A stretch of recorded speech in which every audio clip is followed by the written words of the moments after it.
India vs Afghanistan 30-20 match பெங்களூர்ல நடந்தது. ஆக்சுவலா இந்த மேட்சுக்கு முன்னாடியே இந்தியன் டீம் சீரீஸை வின் பண்ணிட்டாங்க. அதனால இந்த ஒரு மேட்ச் அந்த அளவுக்கு இன்ட்ரெஸ்டிங்கா இருக்காதுதான் நினைச்சாங்க இந்தியன் ஃபேன்ஸ். ஆனா பாத்தீங்கன்னா மேட்ச் இதோட இன்ட்ரெஸ்டிங்கா இருந்திருக்கவே முடியாது. அந்த அளவுக்கு பாத்தீங்கன்னா ஒரு சீட் எட்ஜிங் த்ரில்லரா இருந்தது இந்த மேட்சை பொறுத்த வரைக்கும்.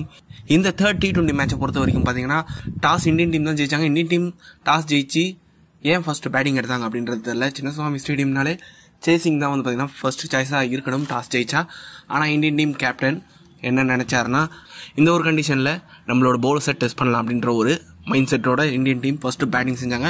இந்தியன் டீமை பொறுத்த வரைக்கும் ஏற்கனவே நான் சொன்ன மாதிரி சஞ்சு சாம்சன் வந்திருக்காரு ஜிதேஷ் சர்மாக்கு பதிலாக. அதுக்கப்புறம் குல்தீப் யாதவ், அக்ஷர் பட்டேலுக்கு பதிலாக ஆவேஷ் கான் பாத்தீங்கன்னா அர்ஷ்தீப் சிங் பதிலாக வந்திருந்தாரு. ஆப்கானிஸ்தான் பொறுத்த வரைக்கும் 4 சேஞ்சஸ். ஃபர்ஸ்ட் பேட்டிங் செஞ்ச இந்தியன் டீம் பாத்தீங்கன்னா ஸ்டார்டிங்ல செம்ம பயங்கர ஒரு ஸ்ட்ரகிள்னே சொல்லி ஆகணும். ஒரு கட்டத்தில் இந்தியன் டீம் பாத்தீங்கன்னா 22க்கு 4 விக்கெட் அப்படின்ற மாதிரி ஒரு கஷ்டமான சுச்சுவேஷன்ல இருந்தாங்க. 4 ஓவர்ல பாத்தீங்கன்னா 22க்கு 4 அப்படின்ற மாதிரி இருந்தாங்க. எஸ்எஸ்வி ஜெய்ஸ்வால் 4 ரன்ல out, Virat Kohli duck out, Shivam Dube ஒரு ரன்ல out, Sanju Samson duck out அப்படின்ற மாதிரி ஒரு 4 பேட்ஸ்மேன் பாத்தீங்கன்னா கண்டினியூவா அவுட் ஆயிட்டு இருந்தாங்க. அந்த நேரத்தில் ரோஹித் சர்மாவும் ரிங்கு சிங்கும் ஓரளவுக்கு இந்தியன் டீமை பாத்தீங்கன்னா ஸ்லோவா ஸ்டெடி பண்ணாங்க. அதுக்கப்புறம் பாத்தீங்கன்னா 2 பேருமே அடிச்சு ஆட ஆரம்பிச்சாங்க. முக்கியமா ரோஹித் சர்மா ஃபர்ஸ்ட் 2 மேட்ச்ல டக் அவுட் ஆனாரு. அதுக்கப்புறம் பாத்தீங்கன்னா இந்த ஒரு மேட்ச்ல ஒரு நல்ல ஒரு பேட்டிங்கை காமிச்சாருன்னு சொல்லி ஆகணும். ரோஹித் சர்மா பொறுத்த வரைக்கும் 5வது T20 செஞ்சுரி அடிச்சிருக்காரு. ரோஹித் சர்மா தான் பாத்தீங்கன்னா T20 கிரிக்கெட்லயே பாத்தீங்கன்னா ஹையஸ்ட் செஞ்சுரி அடிச்ச பிளேயர் லிஸ்ட்ல பாத்தீங்கன்னா நம்பர் 1 பொசிஷனுக்கு போயிருக்காரு ரோஹித் சர்மா. 69 பால்ல 121 ரன், அதுல பாத்தீங்கன்னா 8 6 11 பவுண்டரி அடிச்சிருக்காரு. அவரோட ஸ்ட்ரைக் ரேட் 175. அவருக்கு கம்பெனி கொடுத்த ரிங்கு சிங் எல்லாருமே பயங்கரமா இம்ப்ரெஸ் பண்ணாருன்னு சொல்லி ஆகணும். எந்த ஒரு சுச்சுவேஷன்லயும் காமா பாத்தீங்கன்னா அவரோட பேட்டிங் ஸ்டைல் இருக்கு. ரிங்கு சிங் 39 பால்ல 69 ரன், அதுக்கப்புறம் பாத்தீங்கன்னா 6 சிக்ஸர் 2 பவுண்டரி அடிச்சிருந்தாரு. அவரோட ஸ்ட்ரைக் ரேட் 176. இந்தியன் டீம் பொறுத்த வரைக்கும் கடைசி 5 ஓவர்ல கிட்டத்தட்ட 100 ரன் அடிச்சாங்கன்னு சொல்லி ஆகணும். அந்த அளவுக்கு ஒரு தாறுமாறான ஒரு பேட்டிங் டிஸ்பிளே காமிச்சாங்க. ஆப்கானிஸ்தான் பொறுத்த வரைக்கும் ஃபரீத் அகமது அவர் தான் பாத்தீங்கன்னா ஸ்டார்டிங்ல இந்தியன் டீம் ஸ்ட்ரகிளுக்கு பாத்தீங்கன்னா அவர் தான் காரணம். 3 விக்கெட் எடுத்திருந்தாரு. அஸ்மதுல்லா ஒமர் ஜாய் அவர் 1 விக்கெட் எடுத்திருந்தாரு. மற்றபடி எந்த ஒரு பவுலருக்கும் விக்கெட் கிடைக்கல. இந்தியன் டீமை பொறுத்த வரைக்கும் 20 ஓவர்ல 212 ரன் அடிச்சிருந்தாங்க 4 விக்கெட் இழப்புக்கு. ஓகே, ஆப்கானிஸ்தானுக்கு 213 ரன் டார்கெட்.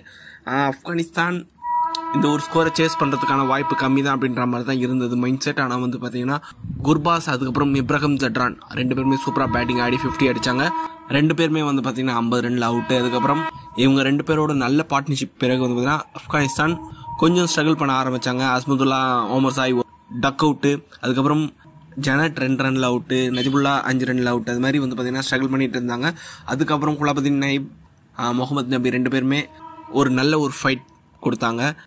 குலபதீன் நைப் கடைசி வரையும் போராடி இந்த மேட்சை பாத்தீங்கன்னா டிரா பண்ணாரு.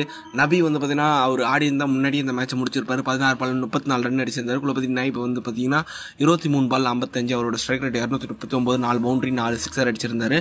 ஒரு வழியா இந்த மேட்ச் பாத்தீங்கன்னா இந்தியன் டீம் கடைசி ஓவர்ல ஒரு 19 ரன் நினைக்கிறேன் அது பாத்தீங்கன்னா டிஃபெண்ட் பண்ணும் முகேஷ் குமார் தான் போட்டாரு. ஆனா பாத்தீங்கன்னா அந்த ஒரு ஸ்கோரை குலபதீன் நைப் கிட்டத்தட்ட சேஸ் பண்ணிட்டாருன்னு சொல்லி ஆகணும். அந்த 19 ரன்ல 18 ரன் அடிச்சிருந்தாரு. அதனால இந்த மேட்ச் பாத்தீங்கன்னா டை ஆச்சு. அதனால சூப்பர் ஓவரும் போச்சு. ஃபர்ஸ்ட் சூப்பர் ஓவர்ல பாத்தீங்கன்னா ஆப்கானிஸ்தான் தான் விளையாடினாங்க. 16 ரன் அடிச்சிருந்தாங்க. அதுக்கப்புறம் இந்தியன் டீம் 17 ரன் அடிக்கணும் அப்படின்ற மாதிரி இருந்தது. ஆனா பாத்தீங்கன்னா இந்த ஒரு சூப்பர் ஓவரும் டை ஆயிடுச்சு. இந்தியன் டீமால 16 ரன் தான் அடிக்க முடிஞ்சது. அதுக்கப்புறம் மறுபடியும் இன்னொரு சூப்பர் ஓவர் நடந்தது. அதுல பாத்தீங்கன்னா இந்தியன் டீமால 10 ரன் தான் அடிக்க முடிஞ்சது.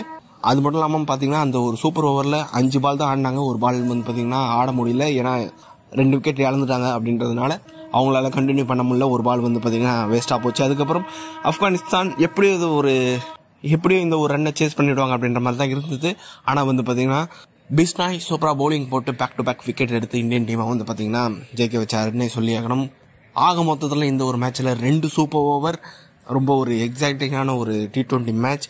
இந்த மேட்சை பொறுத்த வரைக்கும் player of the match Rohit Sharma கிடைச்சது. அது மட்டும் இல்லாம பாத்தீங்கன்னா player of the series Shivam Dube கிடைச்சது. ஓவரால் இந்த ஒரு மேட்ச் பாத்தீங்கன்னா சப்பையா இருக்கும்னு நினைச்சா ஆப்கானிஸ்தான் இந்த அளவுக்கு ஒரு ஃபைட் பேக் பண்ணுவாங்க அப்படின்ற மாதிரி யாருமே எதிர்பார்க்கல. முடிஞ்ச அளவுக்கு அவங்களோட ஒரு ஃபைட்டை கொடுத்தாங்க. இந்தியன் டீமும் பாத்தீங்கன்னா ஆப்கானிஸ்தான் தான் அப்படின்ற மாதிரி ஒரு நினைக்காம அவங்களுக்கு ஈடு கொடுத்து ஃபைட் பண்ணாங்க. உண்மையிலேயே பாத்தீங்கன்னா இது ஒரு நல்ல விஷயம் கிரிக்கெட்டை பொறுத்த வரைக்கும். என்னதான் நம்ம ஒரு இந்தியன் ஃபேனா இருந்தாலும் ஆப்கானிஸ்தான் ஒரு கட்டத்துல ஆல்மோஸ்ட் ஜெயிக்கிற கண்டிஷனுக்கு போயிட்டாலும் நம்ம அந்த ஒரு டிஃபிட்டை அக்செப்ட் பண்ற நிலைமையில தான் இருந்தேன் நான். ஓவரால் ஒரு செம்ம ஒரு T20 மேட்ச். இந்த ஒரு மேட்சை பார்த்தீங்கன்னா லைவாக பார்த்தவங்கலாம் அவங்களுக்கு பைசா வசூல்னே சொல்லி ஆகணும்.